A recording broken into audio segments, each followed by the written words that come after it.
Olá, eu sou a enfermeira Luciene, da CCIH, do Controle de Infecção da Santa Casa. Vou estar falando com vocês hoje sobre a limpeza e desinfecção de superfície do ambiente hospitalar. A limpeza e a desinfecção da superfície, ela vem despontando hoje como uma atividade essencial dentro das unidades hospitalares, e não só como uma sensação de bem-estar, segurança e conforto do paciente, profissionais e os familiares que ali estão. A presença de matéria orgânica nas superfícies, ela promove, ela favorece a proliferação dos micro-organismos e o aparecimento de insetos e roedores. Por isso que o surgimento das infecções no ambiente hospitalar, ela pode estar relacionada com as falhas também de processo de limpeza e desinfecção das superfícies nas unidades hospitalares. Ela tem como consequência a disseminação e a transferência desses micro-organismos do ambiente para o paciente, colocando a vida de todos em risco e a segurança, também inclusive dos profissionais. O serviço de limpeza e desinfecção de superfície nas unidades de saúde, ela apresenta um relevante papel na prevenção das infecções, sendo imprescindível o aperfeiçoamento do uso das técnicas específicas para promover a limpeza e a desinfecção dessas superfícies. Aqui, vou mostrar para vocês. A superfície limpa, que ela é limpa e desinfectada, ela reduz em média 99% dos micro-organismos. Enquanto a superfície que ela passa apenas por limpeza, ela remove cerca de 80%. Então a gente consegue ver que aumenta a eficácia dela quando a gente faz a limpeza e a desinfecção. As superfícies, ela contribui então para a infecção cruzada, né, que pode ir através, geralmente, maioria das vezes, através das nossas mãos e também de instrumentos que a gente usa no paciente. Se ela não for desinfectada, descolonizada ali, ela continua transmitindo, tanto para outro paciente quanto para a superfície onde esse instrumento pode ser deixado. A limpeza, vou falar da categoria da limpeza, desinfecção e descontaminação. A limpeza, ela é a remoção de sujidade de qualquer superfície ou ambiente, assim como piso, parede, teto, mobiliário. O processo deve ser realizado com água, detergente e ação mecânica manual.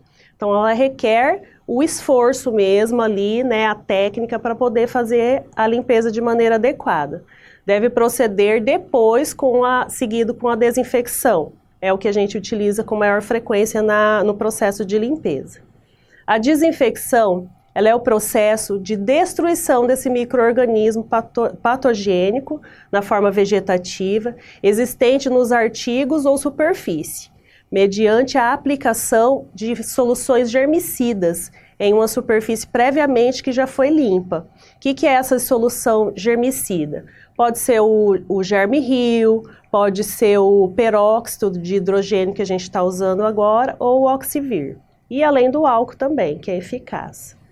E a descontaminação, ela é a remoção de matéria orgânica de uma superfície com auxílio da solução desinfetante aplicada diretamente sobre o agente contaminante.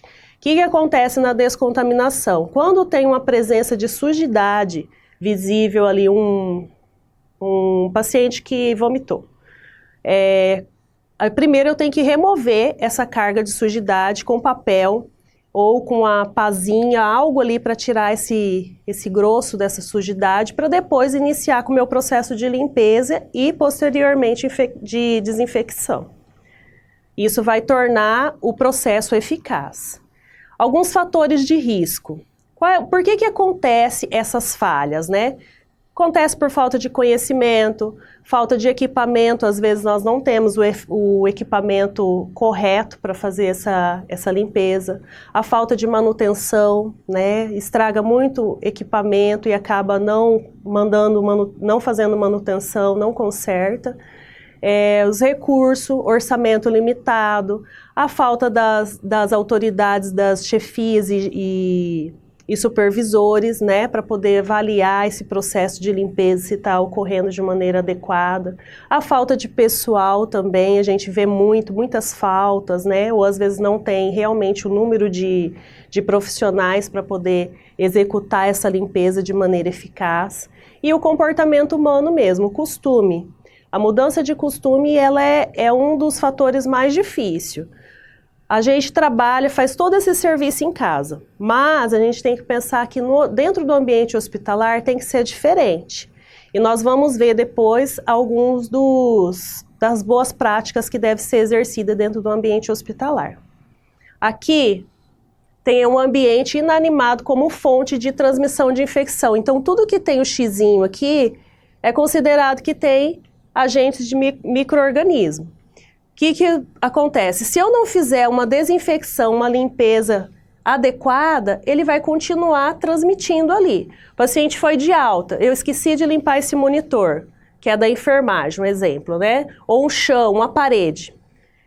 Na hora que vir o outro paciente aqui, ele vai deitar, se tocar em qualquer superfície que não foi limpa, ele vai acabar se colonizando e posteriormente causando uma infecção nesse paciente que não tinha nada.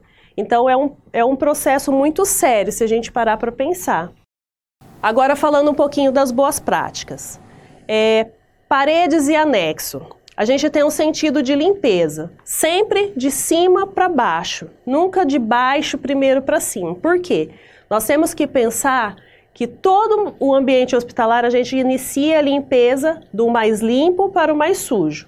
A parte de baixo da parede ela é considerada mais suja do que a parte de cima. Então sempre movimento unidirecional, eu não faço movimento de vai e vem, nem em chão, nem em parede, nem em teto. Então, inicio de cima para baixo, teto, sempre movimento unidirecional, nunca fazendo movimento de vai e vem e nem circular. Piso de quarto e enfermaria. Vou iniciar sempre do fundo da enfermaria ou do quarto até a porta de entrada. Pisos de corredores e saguões. Vou sempre iniciar de dentro para fora e de trás para frente. Nunca ao contrário. E a nossa referência aí é sempre a porta de entrada. Iniciar a limpeza sempre do mais limpo para o mais sujo. Isso funciona para tudo, tá? Não misturar produto de limpeza. Um exemplo, um hipoclorito com sabão, tá? A essa mistura, a gente pode pensar assim, vou tornar o produto mais eficaz. Muitas vezes a gente quebra a ação do produto quando eu faço essa mistura. Tá? Então não pode. Não abrir e fechar portas com a mão enluvada e nem remover mobiliário. A gente tem que se atentar muito a isso porque infelizmente é uma prática que a gente ainda observa muito acontecer, né? Tô com a mão enluvada, vou abrir a porta, vou lá, não tiro a luva, não faço a higiene das mãos antes de fazer esse processo. Ou vou lá, preciso remover a mesinha de cabeceira do paciente. Tenho que cuidar, eu não posso estar com a mão com luva já contaminada para poder pegar nesse mobiliário, tá? Não deixe os materiais e equipamentos de limpeza dentro dos quartos ou banheiro. Ele tem que ter uma guarda específica, um local adequado para poder guardar esses produtos de limpeza. Não deixar o pano que a gente faz a limpeza de molho e nem sujo nos expurgos ou no quartinho. Isso pode promover a proliferação do micro-organismo ali e aumentar a carga de contaminação nesse pano, tá? Sempre sinalizar o corredor que eu estiver limpando, deixando um lado livre para poder circular as pessoas. É uma falha muito grande que a gente tem observado muito ainda dentro do nosso hospital, né? Começa a limpar, limpa todo aquele corredor, enquanto isso a pessoa está passando ali do lado, podendo acontecer um acidente de trabalho, ou com um profissional, ou com um paciente, um acompanhante que está passando ali. Utilizar sempre 2 baldes, ou de cor diferente, ou com alguma identificação, tendo um somente água, e no outro balde, água e um detergente, um produto que seja para auxiliar a limpeza. Lavar as mãos sempre antes e depois de cada procedimento, né? Inclusive quando estiver utilizando as luvas e precisar remover as luvas, eu tenho que lembrar que eu preciso higienizar as minhas mãos. Enquanto equipamento de uso de proteção individual, a gente tem que se atentar também, tá? Os EPIs, ela é uma forma de manter a minha segurança. Então, primeiramente, a minha segurança para eu garantir a segurança das pessoas que estão à minha volta. Desprezar a água suja sempre no local adequado, nunca em banheiro de paciente ou dos funcionários também, posto de enfermagem, pias utilizadas para a higienização das mãos, tá? Não posso fazer isso, tem que ser desprezado no local adequado, sempre no expurgo. Obedecer sempre o sentido correto das limpezas, como a gente já havia dito. A classificação das áreas de serviço agora, eu vou falar um pouquinho sobre os setores críticos, tá? Os setores críticos, então, eles são os ambientes onde há maior risco de contaminação. Exemplo, centro cirúrgico, CME, CEO, as unidades de UTI, banco de sangue, tudo que tem uma exposição maior de fluidos e secreções. As áreas semicríticas são todos os compartimentos ocupados por pacientes, né, com doenças infecto-contagiosas de baixa transmissão e pacientes que não tenha nada visível, mas que requer a nossa atenção ainda, que são as enfermarias, apartamento, ambulatórios, banheiros, postos de enfermagem, dentre outros. Então, as áreas não críticas são todos, né, os compartimentos, não são estabelecimentos assistenciais de saúde e não são ocupados por pacientes, ou seja, são mais áreas administrativas, assim como também os vestiários, copas, almoxerifados e secretarias. A frequência de limpeza concorrente para essas áreas. As áreas críticas, aqui, pelo menos 3 vezes ao dia, né, sempre com data, horário pré-estabelecido ou sempre que houver necessidade. As áreas semicríticas, 2 vezes ao dia. As áreas não críticas, 1 vez ao dia. E as áreas externas 2 vezes ao dia, sempre com data e horário pré-estabelecido e sempre que houver necessidade. Aqui, a frequência da limpeza terminal programada. Áreas críticas, semanal. A não crítica, mensal.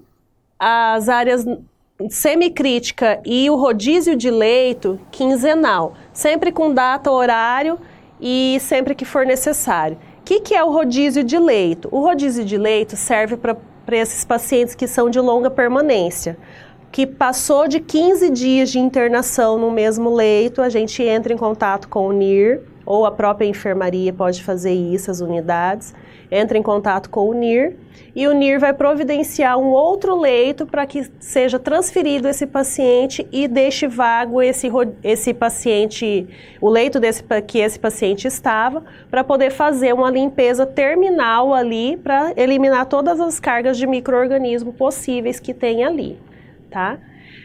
Os tipos de higienização, então, a higienização concorrente, ela é a limpeza e desinfecção realizada diariamente, mesmo quando o paciente está ali internado no leito, incluindo a limpeza de piso, os sanitários, os banheiros, né, superfícies horizontais, as mesinhas de cabeceira, mobiliário, tudo que está em volta, removendo inclusive as roupas sujas, troca de roupa de cama, pois trata-se de uma limpeza que é realizada diariamente, né, eliminando todas as sujidades possíveis e o risco de contaminação que possa ter ali. Nas unidades cirúrgicas, dentro do centro cirúrgico, como funciona? Essa limpeza concorrente deve ser realizada imediatamente após cada cirurgia ou sempre que houver necessidade. A limpeza terminal. A limpeza terminal, ela é a desinfecção do ambiente que abrange piso, parede, teto, incluindo os equipamentos que a enfermagem faz, né? Os mobiliários, as mesinhas de cabeceira, janela, vidro, grade, tudo que está em volta ali do paciente e do ambiente que o paciente se encontra. Em uma unidade de internação do paciente, a limpeza terminal ela é realizada após a alta, a transferência, o óbito do paciente ou paciente que está em período programado ali de alta já, ou até mesmo no rodízio de leito de longa permanência. Nas salas cirúrgicas, como funciona a limpeza terminal? Na sala cirúrgica, a limpeza terminal ela será realizada preferencialmente nos finais de semana. É o que acontece hoje aqui na nossa unidade, conforme o cronograma que já temos. A limpeza de superfície sem a presença de matéria orgânica. Então eu vou fazer o quê? Vou remover o excesso de pó, sempre fazendo a varredura úmida, tá? Nunca utilizando vassoura. Vou ensaboar a minha superfície com sabão ou um detergente ali para poder remover aquela carga de sujidade que está ali. Enxaguar a superfície com água e depois secar adequadamente. Aqui a limpeza de superfície com presença de matéria orgânica. Eu vou iniciar o quê? Pela descontaminação que a gente falou lá atrás. Vou pegar essa matéria orgânica, vou com papel, toalha, um papel ali, uma pazinha, alguma coisa, vou remover aquela sujidade que está ali exposta, para depois iniciar o meu processo de limpeza. Daí, depois que removi, retira o excesso do pó e sujidade ali, fazendo a varredura úmida. Depois eu vou ensaboar a superfície com detergente ou qualquer outro produto, vou enxaguar e depois secar. Pisos e parede, eu vou aplicar o desinfectante apropriado, né, que pode ser o do Oxivir ou algum outro que estiver disponível na unidade. E nos mobiliários aplicar o álcool, sempre em movimento unidirecional, pelo menos 3 vezes consecutiva. E agora está sendo utilizado também o peróxido de hidrogênio para essa função. Os equipamentos que são proibidos, então, dentro da unidade hospitalar. Vassoura, cabos de madeira que pode ser utilizado na vassoura ou nos rodos, por ser um material poroso que pode acumular sujidade, ele é proibido. Esponjas de uso doméstico, também não posso ter. E produtos de limpeza doméstico, que é o vejo, limpa-piso, dentre outros. A varredura úmida, né? Ela tem como objetivo remover o pó, como a gente havia falado ali anteriormente, retira os resíduos, os restos de sujidade, que estão soltos no chão ali, podendo utilizar o pano úmido com o rodo, jamais utilizar a vassoura. Agora eu vou falar um pouquinho sobre as medidas de proteção individual, que são os EPIs que são preconizados para os colaboradores, tá? A luva de borracha de cano alto e antiaderente. Ela deve ser utilizada para manipulação de soluções e a limpeza realizada mesmo, né, dentro de qualquer ambiente, lembrando que ela não pode ser pega na superfície de maçaneta, das portas, telefone, mobiliário com essa luva. A finalidade dela é só para auxiliar na limpeza mesmo. Os óculos de proteção. Vai utilizar sempre quando houver risco de respingo de qualquer matéria orgânica ou produto mesmo, para poder, na hora de diluir esses produtos, para poder evitar que qualquer coisa caia na mucosa do olho ou da boca. As máscaras. As máscaras, ela deve ser sempre utilizada, lembrando que a gente tem a máscara cirúrgica, que deve ser usada sempre no risco de respingo, qualquer tipo de respingo na mucosa, nasal ou oral ou ocular, né, durante a manipulação de qualquer substância, e ela deve cobrir nariz e boca. A gente às vezes vê, né, usando de maneira adequada. A máscara N95 deve ser usada sempre quando tiver paciente em isolamento, por aerossol, principalmente. Exemplo, Covid. E a máscara de carvão, ela deve ser utilizada quando for realizar recolhimento de roupa suja. Então, geralmente, quem usa a máscara de carvão, ele faz essa coleta, né, em todos os andares, recolhendo as roupas sujas no carrinho. As botas de borracha. Deve usar sempre durante todo o período de limpeza do piso e o recolhimento de lixo. Devem ser impermeáveis, né, com solado antiaderente, a fim de evitar o risco de acidente de trabalho. Aqui, vou falar um pouquinho sobre a higienização das mãos. A gente fala muito isso para a enfermagem, mas é importante para todos os colaboradores dentro da nossa unidade. Aqui são 5 momentos de higienização das mãos, que é o quê? Antes do contato com o paciente, antes de realizar procedimentos assépticos, após exposição com fluidos corpóreos, que é quando eu vou desprezar uma sonda vesical, um dreno, após o contato com o paciente e após o contato com áreas próximas ao paciente. Então, todas as áreas do paciente que estão em volta, mesinha de cabeceira, suporte de soro, eu tenho que lembrar que eu preciso higienizar as minhas mãos. Lembrando, mais uma vez, que o uso de luva não substitui lavagem das mãos, tá? Aqui eu vou mostrar para vocês agora o passo a passo da higienização das mãos, que é sempre, seja com álcool ou com água e sabão.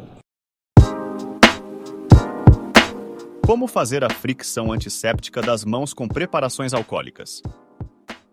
Aplique uma quantidade suficiente de preparação alcoólica em uma mão em forma de concha para cobrir todas as superfícies das mãos.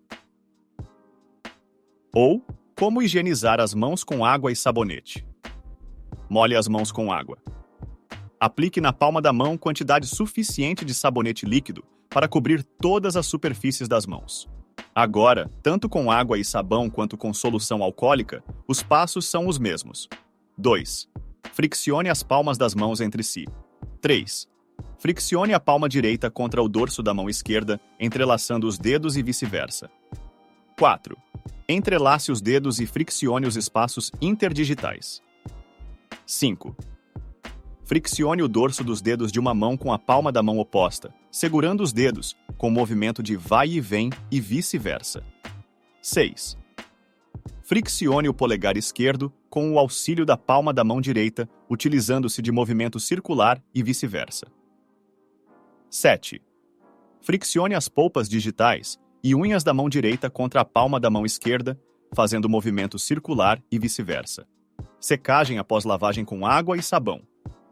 Após lavar as mãos com água e sabão, é importante enxaguá-las bem e, em seguida, secá-las completamente. A secagem adequada contribui para eliminar a umidade, que pode ser um ambiente propício para a proliferação de micro-organismos. A secagem pode ser feita utilizando toalhas de papel descartáveis ou secadores de ar. O importante é garantir que as mãos estejam secas, especialmente entre os dedos e nas áreas das unhas. Secagem após uso de solução alcoólica. Quando se utiliza uma solução alcoólica para higienizar as mãos, a secagem é um processo mais rápido em comparação com a lavagem com água e sabão. Isso ocorre porque as soluções alcoólicas contêm um alto teor de álcool que evapora rapidamente, deixando as mãos secas em pouco tempo.